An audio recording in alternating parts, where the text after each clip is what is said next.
মাছের ঝোল রান্না করব। এই মাছটা নাম কি আমি ঠিক জানি না। তো যাই হোক, মাছগুলো কিন্তু সমুদ্রের মাছ।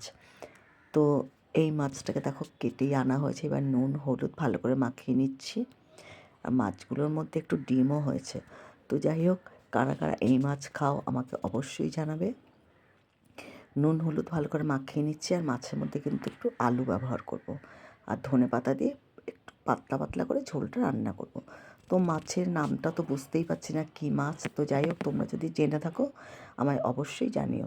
তো একটু একদম অল্প করে একটু পেঁয়াজ নিয়েছি, একটু জিরে আদা আর একটা বড় লঙ্কা নিয়েছি, একটা মিহি পেস্ট করে নিয়েছি। এই যে মশলাটা একদম জিরে আদা আর লঙ্কা একটু নিয়েছি, আর সামান্য একটু পেঁয়াজ নিয়েছি, আর নিয়েছি ধনেপাতা দিয়ে লাস্টে মাছের ঝোলটা দিয়ে নামাবো। তো কড়াই বেশি করে একটু তেল দিয়ে নিয়েছি। তেল দিয়ে এবার মাছগুলোকে এপিট এপিট করে একটু ভেজে নেব। খুব লাল চিপচিপি করে ভাজবো না, হালকা একটু লালচে রঙ হলে মাছগুলো তুলে নেব।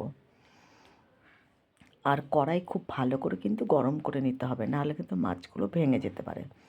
তো যাই হোক, মাছগুলো দেখো সব আমার ভাজা হয়ে গেছে। এবার ওই তেলের মধ্যে একটু কালো জিরে ফোড়ন দিয়ে আলুটাকে ভেজে নিচ্ছি।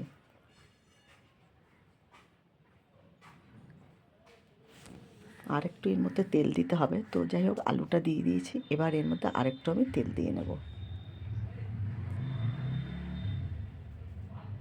ওপর দিয়ে একটু নুন দিয়ে দিলাম। এবার আলুটাও একটু লালচে লালচে করে ভেজে নেব।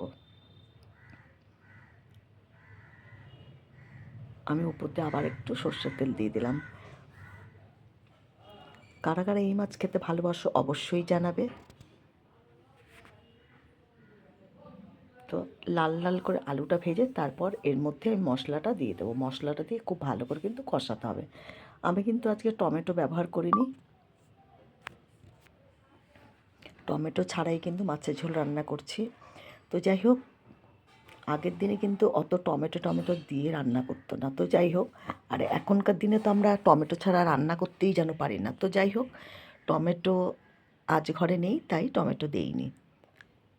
তো দেখো, আলুটা লালচে লালচে ভেজে ফেলেছি।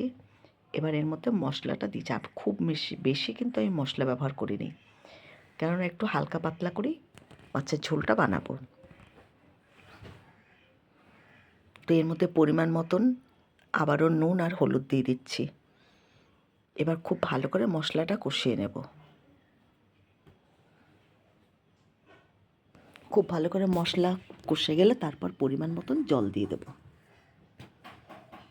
দেখো, মশলা গা থেকে কিন্তু তেল ছাড়া শুরু করে দিয়েছে, আর খুব ভালো করে কিন্তু মশলাটা কষা হয়ে গেছে। এবার এর মধ্যে আমি পরিমাণ মতন জল দিয়ে দেব।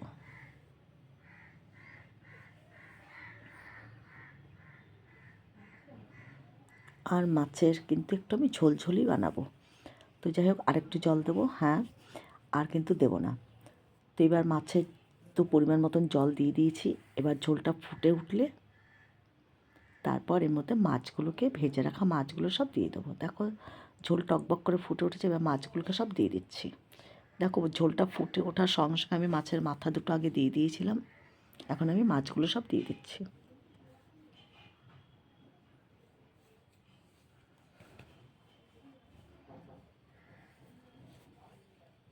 মাছের ঝোলটা আর কিছুক্ষণ হলেই কিন্তু মাছের ঝোল একেবারে রেডি হয়ে যাবে।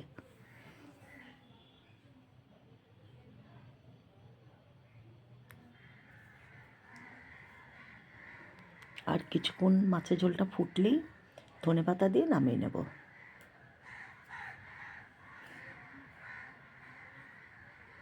এবার ধনেপাতাটা আমি কুচিয়ে নিচ্ছি। এই যে ধনেপাতাটা কুচিয়ে নিলাম। মাছের ঝোল একেবারে রেডি হয়ে গেছে, টকবক করে ফুটছে সমানে। মাছের ঝোল কিন্তু অনেকটাই টেনে গেছে। এবার আমি ধনেপাতা দিয়ে মাছের ঝোলটা নামিয়ে নেব। তো বন্ধুরা, মাছটার তো নাম বলতে পারলাম না, তোমরা জানলে অবশ্যই বলবে। এই যে ধনেপাতা দিয়ে দিলাম, গ্যাস অফ করে দিয়েছি। মাছের ঝোল আমার একেবারে রেডি হয়ে গেল। খেতে কিন্তু এই মাছ খারাপ লাগে না, ভালোই লাগে। আর মাছগুলো দেখতে কিন্তু খুবই সুন্দর, জানো তো, একদম সাদা চকচক করে। তো যাই হোক, দেখো মাছের ঝোল আমি নামিয়ে নিলাম, একেবারে রেডি মাছের ঝোল।